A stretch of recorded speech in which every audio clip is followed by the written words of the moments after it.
नमस्कार दोस्तों। आज मैं मौनी अमावस्या की कथा लेकर के आई हूँ। कथा को अंत तक जरूर सुनिएगा। प्राचीन काल में कांचीपुरी में देवस्वामी नाम का एक ब्राह्मण रहता था। उसकी पत्नी का नाम धनवती था। उसके 7 पुत्र और एक पुत्री थी। पुत्री का नाम गुणवती था। ब्राह्मण ने 7 पुत्रों का विवाह करने के बाद बेटी के लिए वर तलाश करने के लिए अपने सबसे बड़े पुत्र को भेजा। उसने एक ज्योतिषी को कन्या की कुंडली दिखाई। उसने बताया कि विवाह होते ही कन्या विधवा हो जाएगी। ज्योतिषी की बात सुन ब्राह्मण दुखी हो गया और उसने इसका उपाय पूछा। उपाय पूछे जाने पर ब्राह्मण ने बताया कि सिन्हल द्वीप पर एक सोमा नामक धोबन रहती है। यदि कन्या की शादी से पहले घर आकर वह पूजन करे तो यह दोष दूर हो जाएगा। ब्राह्मण ने गुणवती को अपने सबसे छोटे पुत्र के साथ सिंहल द्वीप भेजा। दोनों सागर किनारे पहुंचकर उसे पार करने की कोशिश करने लगे। जब समुद्र को पार करने का कोई रास्ता नहीं मिला तो भूखे प्यासे एक वट वृक्ष के नीचे आराम करने लगे। पेड़ पर घोंसले में एक गिद्ध का परिवार रहता था। उस समय घोंसले में सिर्फ गिद्ध के बच्चे थे। वे सुबह से भाई बहन के क्रियाकलापों को देख रहे थे।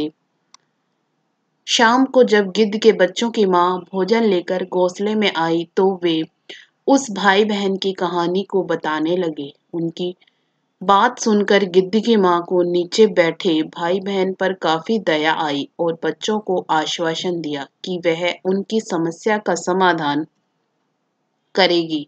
यह सुनकर गिद्ध के बच्चों ने भोजन ग्रहण किया। दया और ममता से वशीभूत गिद्ध माता उनके पास आई और बोली कि मैंने आपकी समस्याओं को जान लिया है।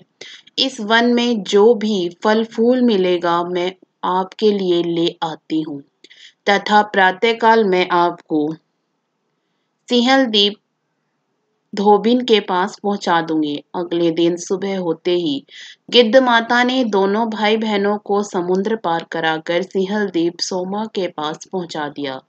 गुणवती प्रतिदिन सुबह सूर्योदय से पहले सोमा का घर लीप दिया करती थी। एक दिन सोमा ने अपनी बहुओं से पूछा कि प्रतिदिन सुबह हमारा घर कौन लीपता है। बहुओं ने तारीफ बटोरने के लिए कहा कि हमारे अलावा और कौन ऐसा करेगा, लेकिन सोमा को उनकी बातों पर यकीन नहीं हुआ और वह यह जानने के लिए पूरी रात जागती रही। तभी उसने सुबह गुणवती को घर साफ करते हुए देख लिया और उससे उसकी परेशानी पूछी। गुणवती ने अपनी परेशानी बताया, जिससे सुन सोमा चिंतित हो गई और उसके घर जाकर पूजा पाठ करने के लिए तैयार हो गई। सोमा ने ब्राह्मण के घर आकर पूजा किया, लेकिन इसके बावजूद गुणवती का विवाह होते ही उसके पति की मृत्यु हो गई। तब सोमा ने अपने सभी पुण्य गुणवती को दान कर दिए, जिससे उसका पति जीवित हो गया। लेकिन पुण्यों की कमी से सोमा के पति और बेटे की मृत्यु हो गई।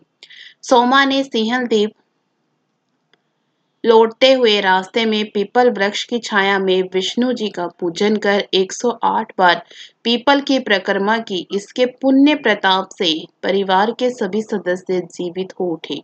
इस प्रकार मौनी अमावस्या के दिन किसी पवित्र नदी में स्नान कर विधिवत भगवान विष्णु की पूजा अर्चना करने व पीपल के पेड़ की परिक्रमा करने से मनोवांछित फल की प्राप्ति होती है तथा परिवार के सदस्यों पर भगवान का आशीर्वाद सदैव बना रहता है। आपको यह कथा पसंद आए तो वीडियो को लाइक जरूर करिएगा। इसी तरह की कथा कहानियों के लिए हमारे चैनल को सब्सक्राइब भी जरूर करिएगा। धन्यवाद।